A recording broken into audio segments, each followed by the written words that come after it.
闲鱼买的1000元人民币是个人卖家，我买的准系统没有 SSD 和内存，但有原有的包装，并赠送一个 3D 打印的立式支架。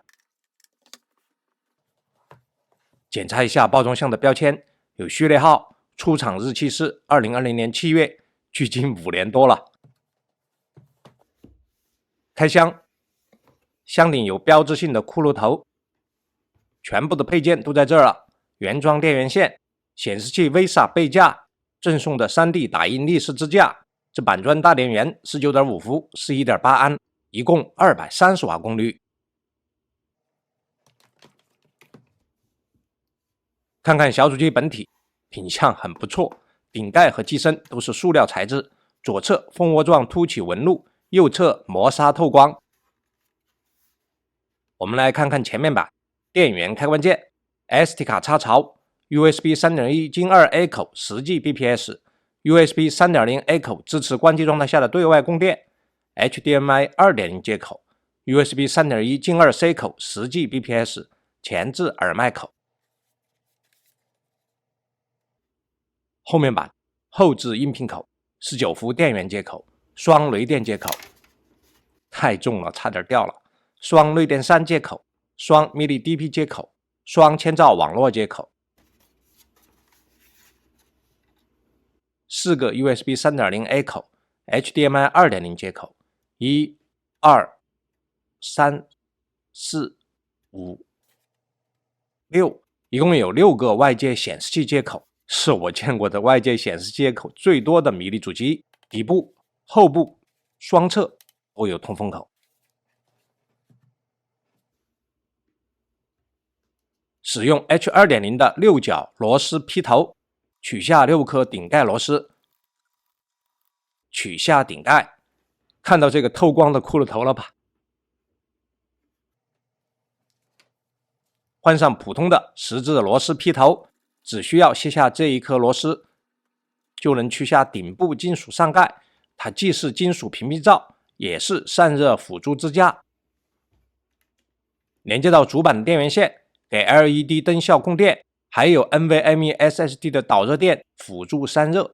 双 DDR4 内存插槽，现在最大已经可以支持3200兆赫兹。两组 M.2 PCIe 3.0x4 的 NVMe 接口，英特尔 SA8265 WiFi 5无线网卡，给它安装2根 16G 共 32G 的 DDR4 3200兆赫兹内存。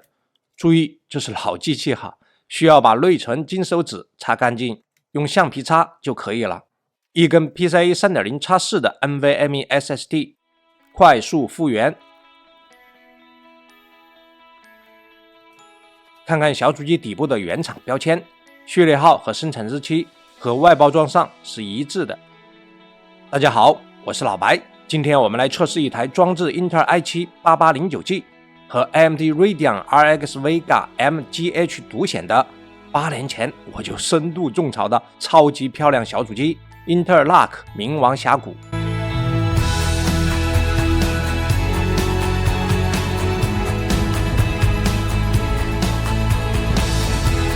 曾经太阳确实从西边出来过的，英特尔和他的对手 AMD 联合打造了这一块把 CPU 加 GPU 封装在一起的板卡，上面有适合8线程的8代酷睿 i7 加上 Radeon RX Vega M 独显。这个特殊的 CPU 套装只有 i7 和 i5， 看这个完整的表格就可以知道 i7 有4个型号， i5 只有1个。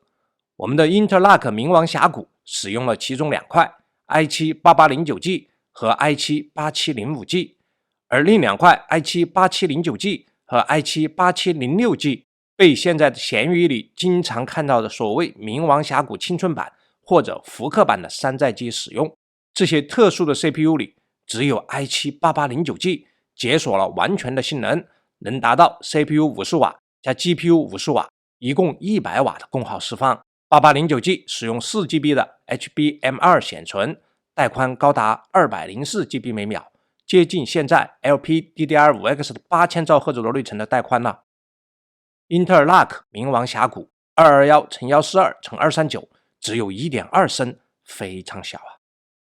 要知道，以前在英特尔手里，英特尔 NUC Enthusiast 发烧友系列只出过4款机型，分别是骷髅峡谷、冥王峡谷、幻影峡谷和蝰蛇峡谷，装置了6代 i7 6770HQ、8代 i7 8809G、11代 i7 1165G7 和12代 i7 12700H， 它们的体积也是逐渐增大的，从只带核显的骷髅峡谷的 0.69 升到带了英特尔自家独显的蝰蛇峡谷 2.5 升，后续的 ROG Lock 也是3升左右啊。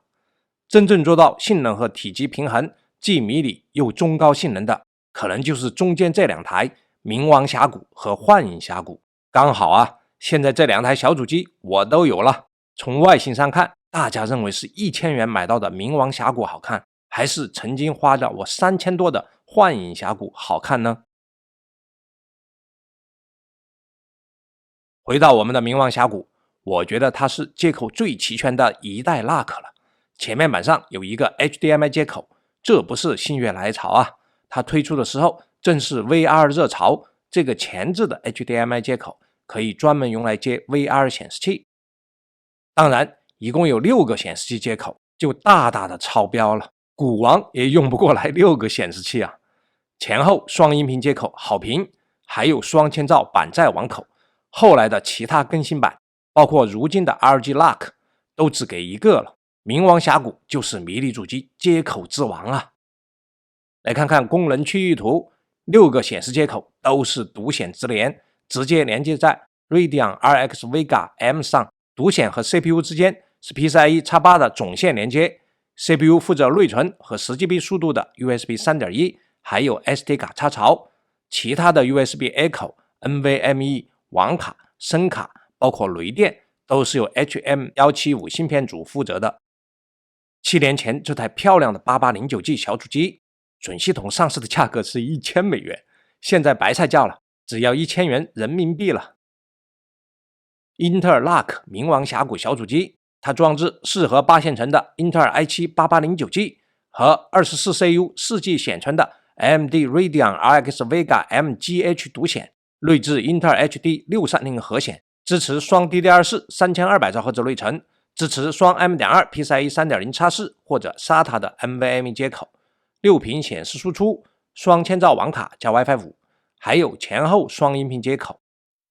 BIOS 里我们能够看到已安装 32GB DDR4 3200兆赫内存，已经更新到最新的0067的 BIOS 版本。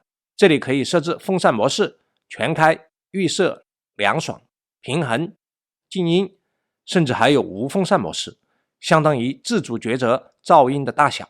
我们整个测试使用了凉爽酷热模式，这里可以对 CPU 和 GPU 还有内存进行超频，以发挥最大的性能。本次测试我们没有超频。这里可以设置 CPU 的性能释放，有平衡55瓦、节能45瓦和性能65瓦3种。我们使用了65瓦的性能模式来进行测试。这里可以设置来电制启。稳定性是我们最关心的问题之一，我们打开 i.W4 跑 FPU 单烤的压力测试， CPU 一条直线跑在65瓦，整机功耗99瓦左右， CPU 平均有效频率 3.97 赫兹，我们一直单烤了1小时10分钟， CPU 功耗保持在65瓦，室温20度的情况下， CPU 温度最高99度， SSD 温度最高33度。 CPU Z 多线程2289，单线程 478.5， 超过了 3500U， 接近了 i5 9300H 和8505。 Geekbench 5多核4392，单核1144，超过了 i5 9300H。 Geekbench 6多核5112，单核1549，仍然超过了 i5 9300H 和 N305 接近了。Cinebench 223多核5345，单核1107，超过了 930H 8505，也超过了 N305。 Passmark 多线程9242，单线程2539，超过了 930H， 接近8505，可惜没上10000分呢。综合上面的比较，冥王峡谷的 i7 8809G 多核成绩超过了 i5 9300H 标压移动 CPU， 接近了我们的12代8505奔腾金牌。接着看娱乐大师，总分707655， CPU 得分292629。我们还给 i7-8809G 运行了 OpenDouble 测试 ，AES 441,469， XX20 348,438 ，ChromeMark 144,251。ChromeMark 成绩直逼 8600T 啊，超过了8505和 9300H， 都来到这儿了，点个关注不过分吧？谢谢啊！我们先用 FurMark 单考 Radeon RX Vega MGH 独显，稳定在56瓦左右。再加入 CPU-Z 双考 ，CPU 性能释放达到了50瓦，同时 GPU 仍然稳定54瓦的输出。看一下 3D Mark 读性得分 ：TimeSpy 2999 ，FileStreak 10448 ，StillLumen Light 19.53 FPS， 稳定度 98.8%。我们把 3D Mark 的数据做成图表，发现它的 TimeSpy 数据在 780M 核显中也可以排在中上游位置。FileStreak 数据连 HX370 也超过了，不过 StillLumen Light 就要稍微落后一点。跑分不错，来看看实战。地平线5 1080P 高画质，不开抗锯齿，普通场景也稳不了60帧。我们切换到中画质，普通场景80帧左右，复杂场景接近60帧。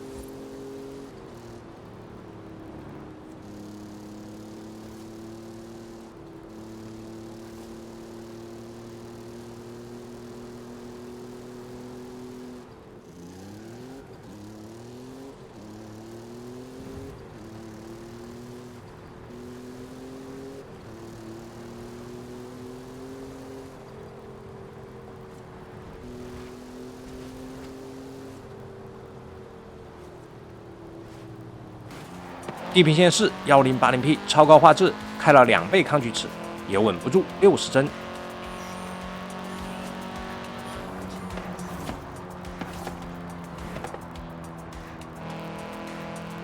我们切换到高画质，全程80多，接近90帧。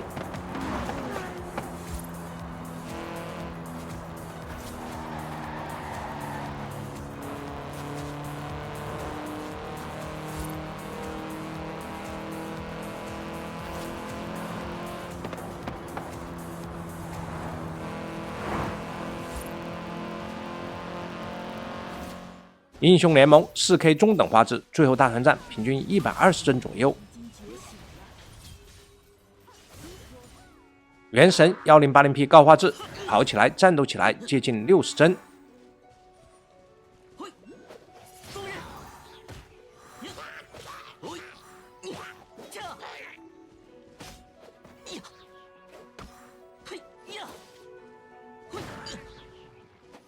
古墓丽影暗影 1080P 高画质，运行评估测试。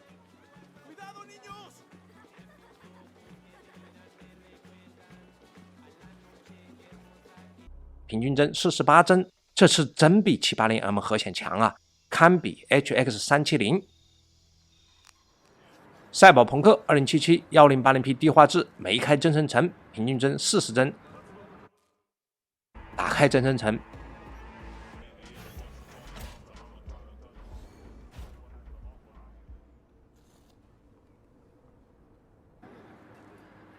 平均帧68帧。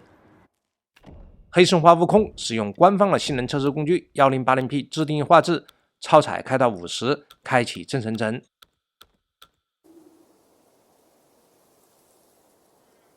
最后结果是44帧每秒，把画质设成全低，最后结果是54帧每秒。实战一下。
这就是 Radeon RX Vega MGH 独显带给我们的游戏体验，越老的游戏越强，越新的游戏越弱。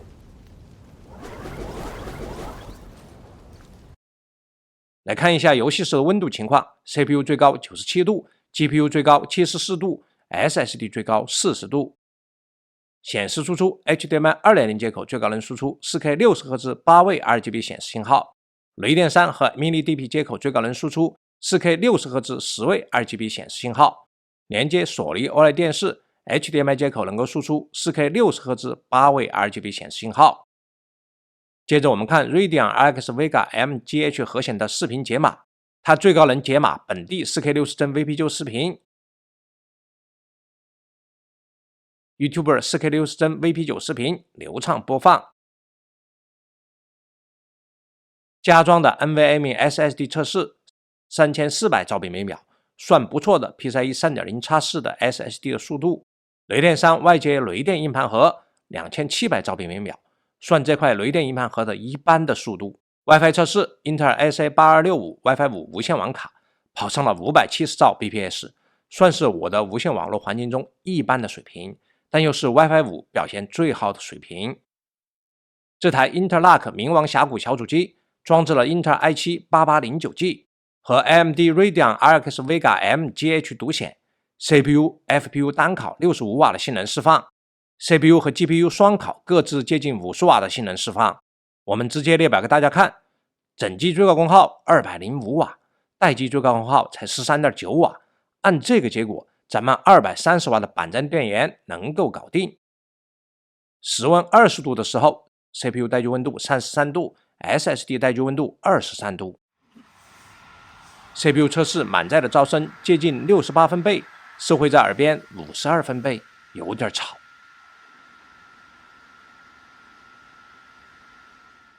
英特尔 NUC 冥王峡谷小主机 CPU、FPU 单烤65瓦的性能释放 ，CPU 和 GPU 双烤各自接近50瓦的性能释放。这是一台7年多以前的老机器啊！我不能硬说它的性能有多强，实际上它的 CPU 性能不如 780M 核显小主机，甚至也不如 680M 核显小主机。而它的 GPU 性能，说实话跑分是很强，堪比 780M 核显，但实际上运行近几年的游戏比 780M 核显要差一截，跑 DirectX 11老游戏堪比 AI9 HX370， 散热静音也只能说稳定。但是啊，这台当年的超级小主机确实是非常强悍和精美的，它的接口可以用充盈来夸奖，至少到现在也不过时。它的设计和做工现在看来仍然是顶级中的顶级，我们很多厂商啊仍然是比不上。